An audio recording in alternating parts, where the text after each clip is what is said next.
कालमापनापणे काल कॅलेंडर वरचे प्रश्न पाहिले होते.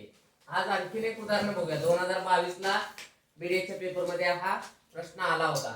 बघा काय म्हणले, प्रश्न वाचून घेऊया. जर 15 ऑगस्टला शुक्रवारी येत असेल तर त्याच वर्षी 30 नोव्हेंबर कोणत्या दिवशी येईल? काय म्हणले, 15 ऑगस्टला कोणता वार येणार आहे? शुक्रवार.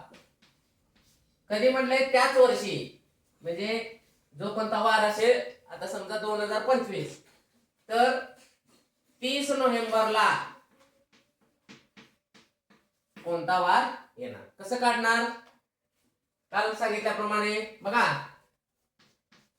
August, September, October, November. ऑगस्टचे 15 तारखेला कोणता वार आहे? शुक्रवार आहे. 15 तारीख दिलेली आहे. मग ऑगस्टचा महिना किती दिवसांचा आहे? 31 चा आहे. मग 31 मधनं 15 वजा करा, 16 दिवस राहिले शिल्लक. सप्टेंबर कितीचा महिना आहे? 30 चा आहे. म्हणजे किती दिवस घ्यायचे आपल्याला? 2. ऑक्टोबर कितीचा महिना आहे? 31 दिवसांचा आहे. मग किती दिवस घ्यायचे आपल्याला? 3. आणि 30 नोव्हेंबर, या नोव्हेंबर मध्ये सगळे दिवस घ्या.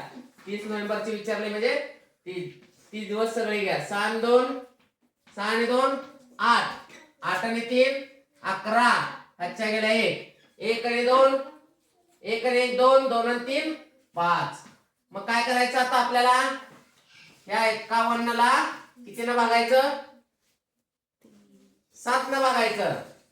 7 दिवस असतात ना वार आठवड्यामध्ये, ते 7 न भागायचं. 7 8 56 होत आहे. 7 7 49,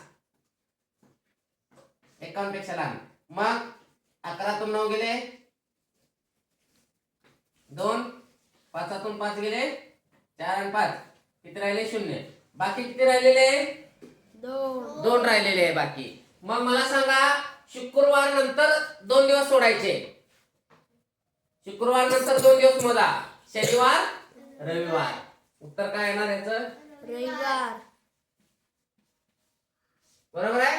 जर 15 ऑगस्ट शुक्रवारी येत असेल तर 30 नोव्हेंबर कोणत्या वारी येणार? रविवारी. कळालं कसं काढायचं? हो. लक्षात आले? ओके.